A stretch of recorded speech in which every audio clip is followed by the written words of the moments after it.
Good morning, everyone. It is nice to see you, David, and congratulations on, what is this, the 18th anniversary? Yes, that is a tremendous accomplishment, so congratulations for that. Once again, good morning, everyone.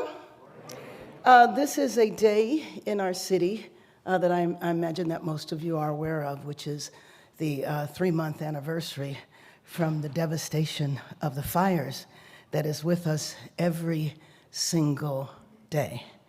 And thinking of the city's largest, most extensive natural disaster in recent history, and what everybody is here to talk about today, the impact of the climate, and being an Angelino all my life, here we are preparing for climate events that we've never experienced before. I remember in 2023 when we were expecting a hurricane. You remember that?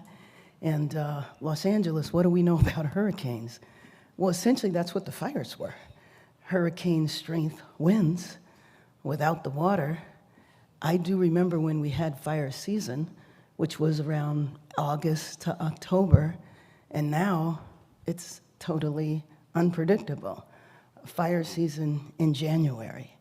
And so as we acknowledge this 3-month anniversary, I have to say that in the Palisades and in the other areas, things are moving very quickly, which doesn't mean people's lives are moving quickly. People are still dealing with the grief and the devastation, and to know that it's not going to be solved, even though it's going at lightning speed, if you're not in your home, and you know that it's going to take quite a while for you to get back in your home, things move very slowly. I say lightning speed compared to what has happened in previous fires.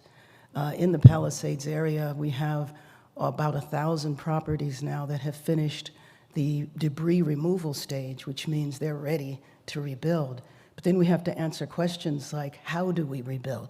And do we rebuild in a resilient way? Do we have people build back exactly what they had before? And in fact, we actually are doing both. But then there's other issues like, should you underground the utilities? Is something that we want to do, but then you have to weigh how you're going to pay for that. So all of those are things that we're grappling with now. I did, with leaders like Nancy Sudley, who was our deputy mayor, issue an executive order the other day around rebuilding, but rebuilding in a resilient fashion. So while on the one hand, we are waiving requirements and waiving a lot of the red tape, we also are providing incentives if people we will rebuild in a resilient fashion. So streamlining permitting for owners who rebuild all electric and more fire-resistant homes, connecting homeowners with experts who know how to build in a way that is resilient and resistant to fires, promoting the use of fire-resistant construction materials to harden homes and businesses, and then further strengthen the resilience of utilities and ensure power reliability during severe weather events.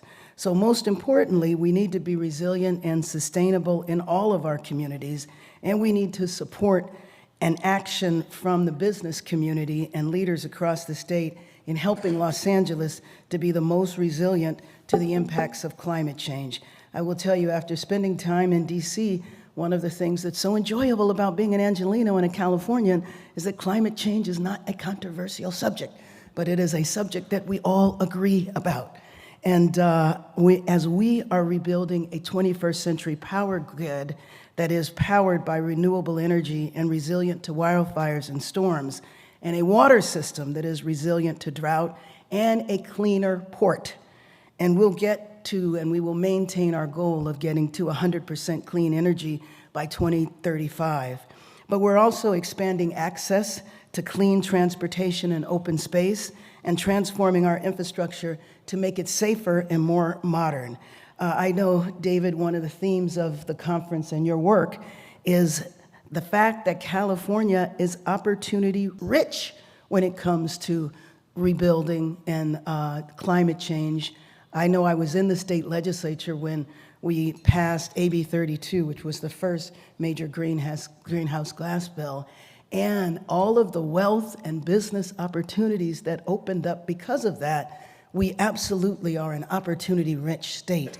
And I look forward to the work that's going to come out of this conference and the work that you've been doing for years, David, because we need to incorporate that in our city to make sure that Los Angeles is a world-class city, but also leads the way in the nation to understand that being resilient, paying attention to the climate is also profitable. So thank you very much for the opportunity to be with you for a few minutes today.